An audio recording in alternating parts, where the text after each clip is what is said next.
Bueno, y por último, vamos con el bloque de fuerzas intermoleculares, muy importante, ¿vale? Este bloque de aquí.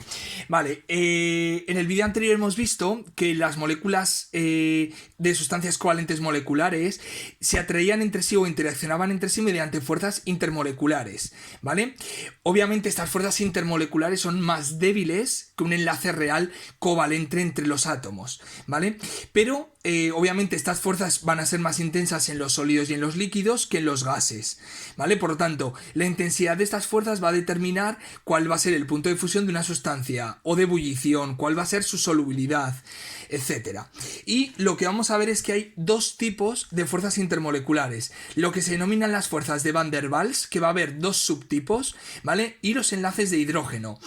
Obviamente estas fuerzas son más débiles que un enlace covalente y dentro de estas dos fuerzas van a ser un poquito más intensas las fuerzas por enlace de hidrógeno que las fuerzas de Van der Waals. Bien, vamos a explicar qué es esto, que ya veréis que no es complicado de entender. Fijaos, las fuerzas de Van der Waals se dan en todo tipo de moléculas, en todo, ¿vale? Ya sean polares o no polares, pero, ¿vale? Existen dos tipos en función de si la molécula es polar o no polar. Fijaos, existen dentro de las fuerzas de Van der Waals las que se denominan fuerzas dipolo-dipolo. Estas fuerzas se dan entre moléculas polares. ¿Por qué? Porque fijaos, acordaos que cuando una molécula tenía un momento dipolar, os he puesto aquí por ejemplo el cloruro de hidrógeno, ¿vale? Lo que ocurría es que como los átomos tienen diferente electronegatividad, el cloro, que es más electronegativo, tiende a arrastrar hacia sí más la densidad electrónica.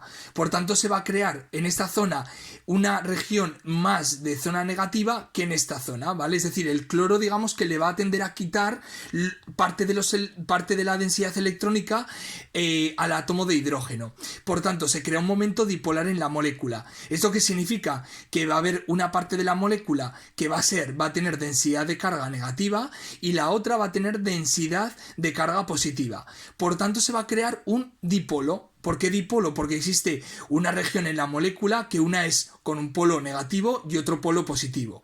¿Qué ocurre? Al formarse dipolos, acordaos de las fuerzas de naturaleza eléctrica, las cargas de diferente signo tienden a atraerse. Por lo tanto, esta molécula que va a tener un dipolo, ¿vale? Va a tener un momento dipolar, va a crear en esta región una zona negativa que por lo tanto va a tender a quedar atraída con otra molécula de cloruro de hidrógeno, pero en este caso con la región positiva, es decir, interaccionando con la parte del hidrógeno que es la que tiene la densidad de carga positiva.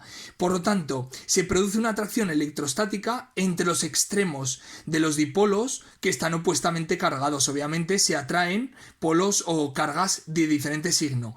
Esta atracción va a ser mayor cuanto mayor sea el momento dipolar de la molécula, ¿vale? Y sí que estas fuerzas son de carácter débil, ¿de acuerdo? Por eso el cloro de hidrógeno tiene un punto de ebullición bastante bajo, ¿de acuerdo? Porque estas fuerzas son débiles, por tanto es fácil romperlas aplicando una alta energía, ¿vale? O aplicando calor o energía.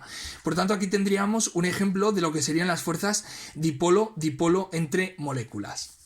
Bien, pero pregunta, ¿qué ocurre con las moléculas que no son polares? Por ejemplo, la molécula del cloro. Obviamente podríamos pensar que no hay interacciones entre las moléculas, pero sí que existen, es decir, las moléculas se mantienen agrupadas. El cloro, ¿vale? Puede existir en estado gas, pero también puede existir en estado líquido. Eso puede ocurrir porque si bajamos mucho la temperatura, estas interacciones, son más fuertes y hace que la atracción entre moléculas sea más fuerte. Pero ¿cómo se explica que haya atracción intermolecular en moléculas no polares? Muy bien, pues atención, lo explicamos mediante las fuerzas de tipo London, ¿vale? Aquí no hay dipolos, pero fijaos, se dan en moléculas no polares, ¿vale? Estas son más débiles todavía que las fuerzas dipolo-dipolo y se deben a la existencia de momentos dipolares instantáneos. Es decir, dice, la distribución asimétrica de la carga genera un momento dipolar instantáneo y ese dipolo fluctuante de una molécula afecta a las moléculas contiguas y se forman por lo tanto dipolos inducidos. Por eso también se llaman fuerzas dipolo-dipolo inducido. Os lo explico. Yo tengo una molécula de cloro. Bien, en un principio la densidad electrónica se reparte por igual en toda la región internuclear de los dos átomos porque son igualmente electronegativos. Pero debido a que los electrones van fluctuando y se van moviendo a lo largo del espacio, en algún momento, ¿vale? Por probabilidad, ¿vale? Puede ser que en una región de la molécula haya una densidad electrónica mayor que en la otra y al revés, va fluctuando. Por tanto, esto genera lo que se llama, aunque el momento dipolar total es cero, genera por momentos, porque los electrones se van moviendo, generan pequeños dipolos instantáneos en la molécula que esos dipolos instantáneos hacen que se generen otros dipolos inducidos en moléculas próximas y al final exista una pequeña interacción entre las moléculas. Obviamente estas fuerzas de London son más débiles que las fuerzas dipolares, ¿vale? Fijaos, la intensidad de estas fuerzas de Van der Waals, ¿de qué dependen? Van a depender del tamaño de las moléculas y va a aumentar con el tamaño de los átomos y de las moléculas. Os he puesto aquí datos reales, ¿vale? Si comparamos el flúor, el cloro, el bromo y el yodo, ¿vale? Estas moléculas son no polares. ¿De acuerdo? Por lo tanto, van a presentar fuerzas de Van der Waals de tipo London, porque son no polares. Fijaos, si analizamos los puntos de ebullición, obviamente el flúor es un átomo más pequeño, ¿vale? Que el átomo de yodo. El yodo está más abajo en el grupo, por lo tanto, recordad que el radio atómico va a ser mucho mayor, por tanto, la molécula de yodo va a ser mayor que la de flúor. Si os dais cuenta, aquí os he puesto los datos reales de puntos de ebullición, ¿vale? El yodo, como es más grande, va a tener fuerzas de London mucho más intensas y esto explica que el yodo sea sólido a temperatura ambiente. El bromo es mayor, más grande que el flúor, pero más pequeño que el yodo. Por lo tanto, las fuerzas intermoleculares van a ser más débiles que en el yodo. Esto explica que el bromo sea líquido. Sin embargo, en el flúor y el cloro, que son ya moléculas más pequeñas, estas fuerzas son más débiles y es lo que explica que sean gases a temperatura ambiente. Además, si comparamos la molécula de metano con la de cloroformo, el metano por geometría va a tener un momento dipolar 0. Por lo tanto, el metano, las interacciones intermoleculares en la molécula de metano van a ser de tipo London.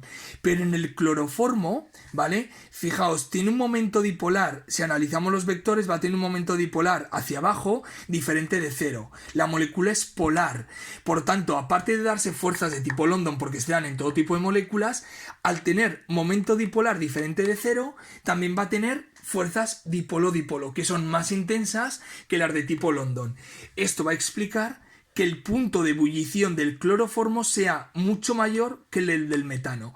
De hecho, os he puesto aquí los datos reales y ya veis que el del cloroformo es de 61 grados y el del metano es de menos 162 grados. Bien, pues este tipo de fuerzas se dan en todo tipo de moléculas, pero además os quiero explicar el último tipo de fuerzas que seguramente habréis visto en biología, porque se dan, por ejemplo, entre los aminoácidos y las proteínas. Son muy importantes las fuerzas de enlace de hidrógeno o enlace por puente de hidrógeno, ¿vale? Estas, dentro de las fuerzas intermoleculares, son las más intensas. Son mucho más intensas que las de Van der Waals, pero obviamente mucho más débiles que un enlace covalente que se da entre átomos. Fijaos, ¿cuándo se dan este tipo de fuerzas por puente de hidrógeno? Se producen cuando un átomo de hidrógeno, ¿vale? Por eso se llaman enlaces por puente de hidrógeno, está unido por enlace covalente a un átomo muy electronegativo, nitrógeno, flúor u oxígeno, ¿vale? Y por lo tanto, lo que va a hacer es que va a interaccionar ese átomo de hidrógeno con un par de electrones no compartido de otro átomo, que también va a ser pequeño y electronegativo. Estas fuerzas de hidrógeno tienen un carácter direccional. Y ahora os lo explico con este ejemplo. Vamos a suponer la molécula de fluoruro de hidrógeno. Fijaos, ¿qué ocurre en la molécula de fluoruro de hidrógeno?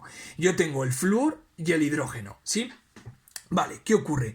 Que el átomo de flúor es un átomo muy electronegativo, ¿vale? Al igual que el oxígeno y el nitrógeno, porque son átomos muy pequeños que tienden digamos, a llevar consigo la densidad electrónica cuando forman un enlace covalente. O sea, es un enlace muy polarizado, porque la densidad de carga se distribuye mayoritariamente por el átomo de flúor. Por lo tanto, ¿qué ocurre? Que el átomo de flúor arrastra hacia sí la densidad de carga electrónica, por lo tanto se genera un fuerte momento dipolar en la molécula de fluoruro de hidrógeno. Arrastra hacia sí la densidad de carga electrónica y entonces aquí se genera una densidad de carga negativa y el hidrógeno se queda, digamos, desnudo, ¿vale? De carga de densidad electrónica. Por lo tanto va a tener una densidad de carga parcial positiva. ¿Qué va a hacer? El hidrógeno, digamos, como se queda desnudo, ¿vale? Ya veis que el flúor arrastra hacia sí la densidad de carga negativa, el hidrógeno se queda, digamos, desnudo de densidad de carga negativa. Entonces, va a tender a buscar esa densidad de carga negativa como interaccionando con un par de electrones no compartido de otra molécula de fluoruro de hidrógeno. Es decir, dice el hidrógeno, como el flúor me está quitando mucha densidad de carga negativa porque es muy electronegativo, ¿sí? Vale, yo puedo interaccionar al quedarme, digamos, con mucha carga parcial positiva, puedo interaccionar con un par de electrones no compartido del átomo de flúor de otra molécula de fluoruro de hidrógeno. Por tanto, esta interacción que se da se llama enlace por puente de hidrógeno y son bastante intensas. Obviamente, cuanto mayor sea la diferencia de electronegatividad y menor sea el tamaño de los átomos, mayor va a ser esa concentración de carga y por tanto más fuerte la atracción. Por ello, solamente elementos como el flúor, el oxígeno y el nitrógeno van a formar enlaces por puente de hidrógeno. Yo puedo suponer, por ejemplo, el yoduro de hidrógeno. ¿Por qué no se da interacciones de hidrógeno entre estas moléculas?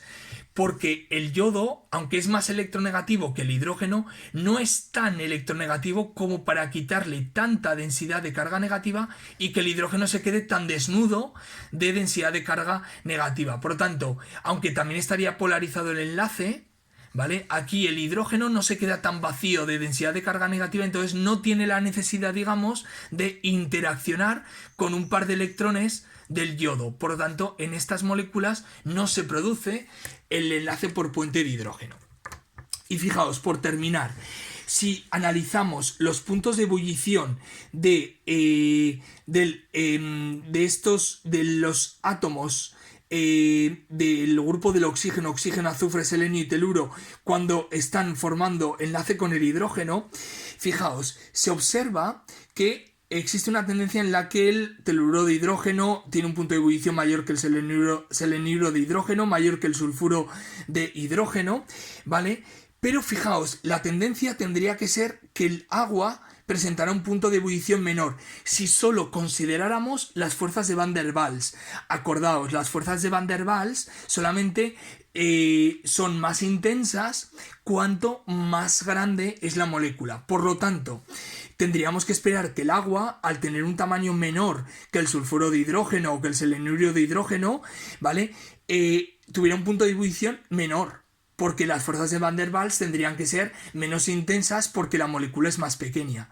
Sin embargo, se observa que el agua tiene un punto de ebullición muchísimo más grande que incluso que el telururo de hidrógeno. ¿Por qué? ¿Cómo se explica esta diferencia en el punto de ebullición? Pues bien, hay que recurrir, como os digo, si solo consideramos las fuerzas dipolares, ¿vale? El agua, al ser más pequeña que el resto de moléculas análogas, debería tener un punto de ebullición más bajo. Pero ¿qué ocurre? Que en el agua, como veis, el hidrógeno está unido a un átomo de oxígeno muy pequeño y muy electronegativo, que por tanto arrastra hacia sí la densidad electrónica y deja el átomo de hidrógeno muy desnudo de carga negativa. Por lo tanto, lo que va a ocurrir es que en el agua se presentan interacciones por puente de hidrógeno y esto es lo que explica que su punto de fusión y ebullición sea más alto de lo esperado. Como veis, el oxígeno tan electronegativo, ¿vale? Quita mucha o arrastra hacia sí la densidad de carga negativa y deja el hidrógeno desnudo de densidad de carga negativa. Por tanto, el hidrógeno va a tender a buscar un poco más de carga negativa. ¿Y cómo lo hace? Interaccionando con un par de electrones no compartidos del otro átomo de oxígeno de otra molécula de agua, estableciendo así una interacción por puente de hidrógeno que es mucho más fuerte que las de Van der Waals, y por tanto esto explica que el punto de fusión de ebullición del agua sea más alto de lo esperado. Con esto terminaríamos fuerzas intermoleculares. Solo a nivel de teoría me queda explicar una noción básica sobre el enlace metálico, y ya simplemente en la sesión del miércoles os pongo algún ejemplo de fuerzas intermoleculares y ejercicios de la EBAU. Bueno, un saludo a todos. Si hay dudas, ya sabéis. Un abrazo, cuidaos.